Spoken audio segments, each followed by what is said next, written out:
como é para o seu coração hoje, pastor, olhar o que nós estamos vivendo na nossa nação?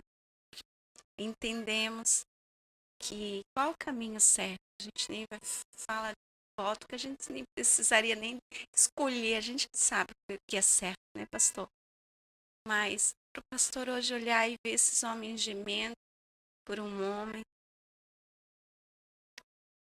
Isso para mim é uma dor terrível. o senhor sabe que eu digo, né? A gente sabe que é o caminho certo, o voto certo, mas hoje ver as igrejas, milhares de pessoas chorando, sim, intercedendo, sim, mas desfocando daquilo que era um propósito maior ainda. Hoje, às vezes eu observo e vejo que choramos mais por uma eleição, nos unimos por uma eleição, é, jejuamos, e nós não precisávamos, porque já sabemos já qual é o caminho, né? Eu não sei que o voto ali, qual é o certo. Não precisa de nem convencer a igreja do que é direita, do que é esquerda, mas eu digo assim, eu nunca vi, no tempo em que eu pastoreio, eu vivi muitas unidades de pastores, mas nenhuma foi tão genuína. Eu não vi multidões por amor de Jesus. E hoje eu vejo uma multidão, homens, pastores, homens de Deus conseguindo arrastar multidões, sabe? O que é isso no seu coração, pastor? O que o pastor fala sobre isso? Porque a sua mensagem foi na contramão, né? A sua mensagem desses dias foi na contramão, pastor. O pastor foi na contramão, né? E sabemos o que é o certo, ok? Sabemos que a igreja tem que orar e interceder, sim, mas é um sacrifício, tem um além. O pastor me diz. É interessante essa pergunta porque 2 anos antes de, vou falar abertamente, Sim, pastor, não tem antes do problema nenhum. Bolsonaro se candidatar à presidência, Sim, o Senhor falou comigo. Quando eu vi aquele homem, o Senhor falou comigo, esse é o futuro presidente do Brasil. E eu, digamos assim, incorporei essa palavra profética, comprei muitas brigas, tanto políticas como proféticas, porque eu sim, sei que o Senhor me falou. sim. Depois de 2 anos ele se candidata e o Senhor falou comigo novamente. O texto da palavra é esse. Eu estou chamando ele como eu chamei o rei da Babilônia para liderar o meu povo. Se submeta a ele. Essa foi a palavra de Jeremias ao rei. O rei da Babilônia está vindo aí, se submeta a ele, porque essa é minha vontade. E eu fiquei em cima dessa palavra até ele ganhar. No momento que ele ganhou as eleições, foi como se eu tivesse um corpo cheio de poeira e eu tomasse um bom banho. Toda a poeira saiu. E eu não senti mais nada em relação ao governo, em relação ao Bolsonaro, em relação a nada. Mas eu sabia que ele estava ali porque Deus o colocou. Sim. Nessas eleições eu questionei o Senhor. Eu falei, Senhor, o que vai ser deste governo? O Senhor ficou em silêncio comigo. Está em silêncio. Não me Pastor. falou nada. Mas pelo contrário, ele não me falou um nome, tipo Jair Bolsonaro ou Lula ou whatever que seja. Mas ele me deu uma palavra. E eu estou em cima dessa palavra. E é essa que assustou. Essa me assustou muito. O Senhor me fez ver o quadro de Jeremias novamente, discutindo com o rei, os profetas e os sacerdotes. Ei, se submeta, porque a questão aqui não é se submeter ao rei da Babilônia. A questão aqui é aceitar o que Deus está trazendo sobre Israel. Então os reis se levantou, os profetas se levantaram e falaram, não, não é isso. Deus vai proteger a cidade até o último instante. E Jeremias continuava, não, o Senhor vai destruir a cidade. Se vocês se submeterem, vocês terão vida. Se vocês não submeterem, ele vai destruir a cidade. Sim. Então esse quadro ainda é latente para mim. Mas o Senhor me levou em um outro quadro. Me levou no caso do profeta Joel. E o Senhor fere 4 níveis de pessoas em Joel. Ele fere uma noiva que está prestes a casar, ele tira o esposo. Meu Deus. E eu observei isso bem profundamente, porque não há lágrima se não houver dor. Na palavra é escrito. Em Deuteronômio, o Senhor fala: lembra quando a minha mão te levou pelo deserto, esses 40 anos, para te provar, para fazer você passar fome, para oprimir você, para mim saber o que tinha dentro do teu coração. Quer dizer, coisas são extraídas do nosso coração em momentos de dores, Meu Deus. angústias. Como diz Leonardo Revenue, tudo é gerado, não, David Wilkerson, tudo é gerado em angústia. Sim. Um chamado para angústia. Deus fere essa mulher e fala: tuas amigas têm autoridade até para chorar com você, mas a verdadeira lágrima sai do olho da mulher que perdeu o marido antes do casamento. E ele conclama o homem que planta a semente. Nós sabemos que o noivo é Jesus. E um paralelo a esse, os discípulos de João chegam para Jesus e perguntam: nossos discípulos de João jejuam, por que os teus não? E Jesus fala assim: os convidados da festa podem estar de luto enquanto o noivo está dando uma festa, mas vai haver um dia que o noivo será tirado. Então vocês jejuarão. É o mesmo luto. Luto é luto. Aí ele chega para o semeador e fala: semeador, você percebeu que a semente está... Só uma pessoa apaixonada por semente faria um negócio desse, observaria o que Deus falou através da boca do profeta. Você percebe que a semente murcha debaixo do torrão de terra seca? Quem faria um serviço desse? De ir lá deitar no chão e ver a semente, terra seca, a semente ela murchando por causa de água. Verdade. Então eu estou convocando você, eu não estou convocando quem come os legumes ou come o trigo. Eu estou convocando aquele que planta o trigo a chorar amargamente. Mais um detalhe. Ele chega a um terceiro detalhe. Ele olha para um bêbado e fala assim: você que é ébrio, não você que é um provador de vinho, um colecionador de unções. Aqui eu já pego um pouco mais pesado. Muito. Não é você que é um colecionador de avivamentos ou de dons. Eu falo com você que é um homem dominado pelo vinho. Você é um ébrio, você não sobrevive sem o vinho. Eu conclamo você a chorar porque o vinho acabou na nação de Israel. O que é o vinho? Senão a alegria do Senhor. A alegria da sua casa. O contentamento da sua casa. Quem que observa isso? Bebedores de vinho que fabricam um avivamento, que fabricam uma unção onde ela não existe, fabricam um fogo que não dura até o romper do dia, como diz Oséias, sobre o amor. Seu amor é como neblina, de manhã já é forte, ao meio-dia já não existe mais. Então eu vejo Deus conclamando homens que realmente, mulheres que estão feridos. Nenhum desses quadros vai longe de Cristo. O esposo, o noivo é o Cristo. A semente é a palavra, é o Cristo. O vinho é o Cristo. E depois ele chama o sacerdote. Falei, sacerdote, você que se alimenta das grandezas do meu altar. Você percebeu que a oferta de manjar foi reprimida da minha casa?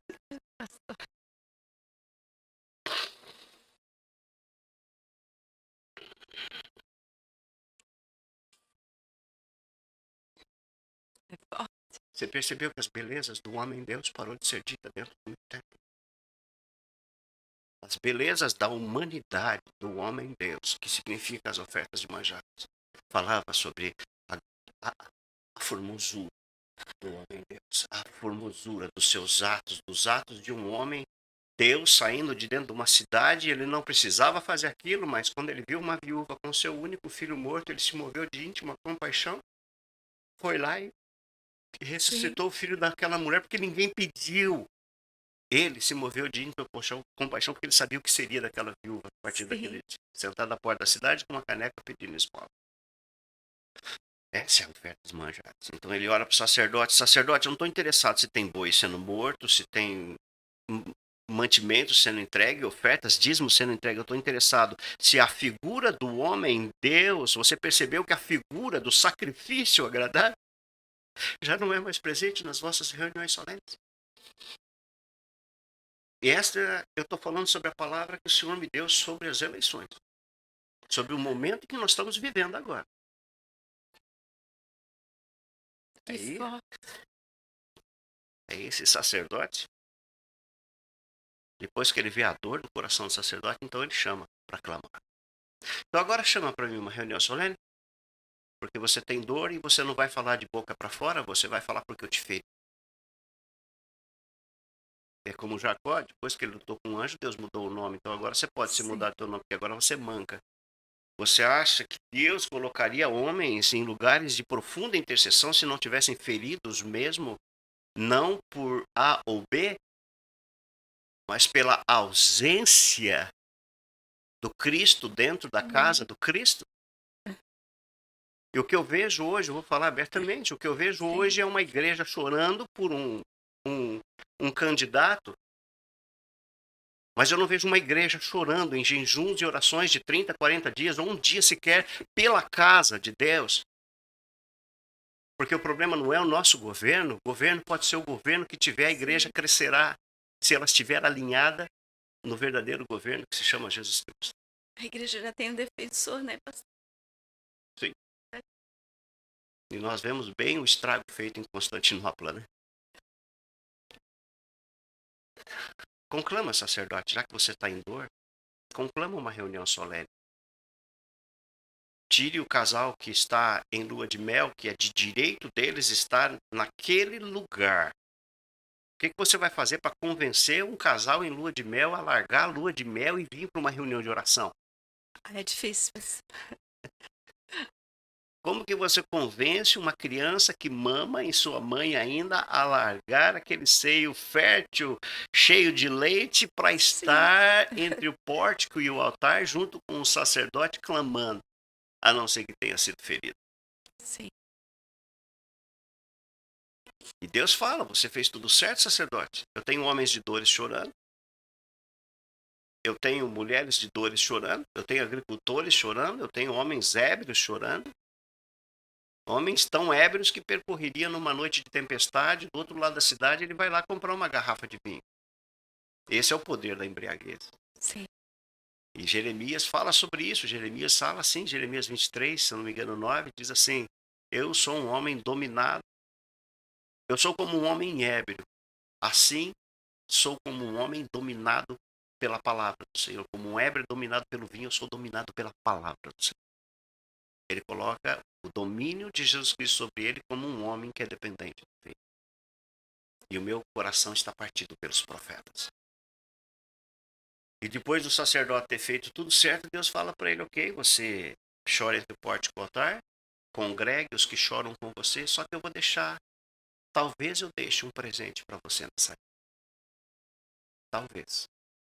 Depois de você fazer tudo certo, eu deixo um presente. Talvez eu deixe um presente. E o que eu tenho visto hoje, que Deus vai levar a igreja a um alinhamento tão profundo como jamais foi visto. Porque não é só um alinhamento. Bom, eu não gosto da palavra alinhamento. Porque alinhamento é uma fila de homens um atrás do outro. Então eu vejo a nuca desse, esse vê a nuca desse, esse vê a nuca desse, esse vê a nuca e vê o que está na frente. Então ninguém vê nada. Todo mundo vê só a nuca um do outro. Eu gosto de convergência. A palavra convergência. Todos em posições diferentes estão vendo a mesma coisa. Então eu creio que Deus levar a igreja a um ponto de convergência tão grande no filho dele, que o presente que Deus deixará na porta de Joel talvez seja ofensivo para toda a igreja, menos para a igreja que está convergindo os seus interesses em Cristo. Mesmo chorando, mesmo jejuando, mesmo deixando seus lugares de direito para estar em um lugar de lágrimas, esta igreja, se não estiver convergindo no Cristo, ela vai ser pega ofendida com o próprio presente que Deus vai deixar na saída dessas eleições. Que forte, pastor. E se o Lula ganhar, pastor? Eu uso freio na boca de cavalo. A igreja da China é uma das igrejas que mais cresce hoje no mundo e tem um governo que não permite Jesus Cristo. Será mesmo que nós precisamos de um governo que precisa de Jesus Cristo? E a igreja fechou lá, pastor? Fechou? A igreja mais A forte igreja do acabou mundo lá, hoje. pastor? Como está a igreja lá, Um pastor? exemplo para nós. Eu creio em dois aspectos. Porque Deus ele não trabalha tipo, se isso aqui der certo, eu invento outro. Não. Ele já traçou em É Daniel. o plano A e B, né, pastor? Daniel, Deus traçou todos os reinos da terra. Você acha mesmo que uma oração, intercessão da igreja, para que Ciro fosse levantado na hora certa, para que Nero fosse levantado na hora certa, para que quando os reinos se dividiram, fosse a estátua de ouro, com cabeça de ouro e o pé de barro e ferro. Você acha mesmo que a igreja precisou interceder para que essa estátua acontecesse? Estava escrito já em Daniel. Sim. Quando nós perdemos o interesse pelo Cordeiro, nós temos que abrir um leque para adorar e tornar essa cruz mais bonita. Então nós inventamos moda. A igreja foi feita para gastar em si, na sua estrutura. Nada mais do que sua estrutura. A prostituta de Oséias, o Senhor fala, eu te dei meu vinho, eu te dei o meu trigo, eu te dei o meu ouro, te dei a minha prata. E o que você fez? Você adquiriu amantes com ela. Você pagou por amantes. Eu não vejo um quadro diferente hoje. Deus deu um poder de intercessão pela igreja numa fase crucial da igreja. O que a igreja tem usado? O poder de intercessão nela mobilizou o Brasil em intercessão por um presidente. Mas qual foi a igreja que mobilizou uma intercessão pela igreja? Eu te dei do meu ouro para você ficar à vontade com o meu ouro, mas eu esperava que você pegasse o teu ouro, o meu ouro que eu te dei, e você gastasse comigo. Não gastasse consigo mesmo. Sim. Com seus interesses particulares, com seus amantes. Eu esperava que você se adornasse. Eu esperasse que você pegasse todos os dons apostólicos, proféticos, pastorais, de mestres e missionários, e edificasse a minha casa, mas você edificou o teu ministério, porque nós temos que falar hoje para não sermos calados amanhã. Mas quem disse que a voz da igreja será calada em alguma hipótese? Uma igreja fria, sim, será calada. Mas a igreja do Cordeiro jamais perderá a sua voz.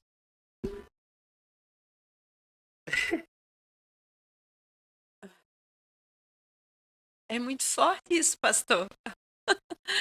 Tem embora tudo. Eu esperava que você pegasse o meu ouro e vendesse ele por um preço justo. Comprasse pão e dasse para aquele que não tem. Mas você pegou todo o ouro que eu tive e fez viagens para Israel, para Brasília, para orar numa praça pelo presidente da República, como se Deus não tivesse controle sobre a estátua de ouro que ele mesmo fez, e ele mesmo cortou uma pedra e destruiu. Os pastores nos dão status. Então quer dizer que a nossa dor pela morte é maior do que a dor pela ressurreição dos santos. Isso gera um valor para a igreja? Então, acaba-se que isso se torna tão importante. Entende o nível da prostituição de homem? De Gomer? Você acha mesmo? Eu imagino a dor do coração. É o que eu te falei agora há pouco sobre o Deus pastor. que agradou em Moelo. Então, Sim. eu imagino a dor desse Deus agora. Meu Deus, quantos intercessores maravilhosos que existem no Brasil. Muitos. Quantos profetas maravilhosos que o Senhor deu dons a eles, deu presentes a eles. E eles estão agrupados hoje em torno de uma presidência. Não é a presidência, é a igreja.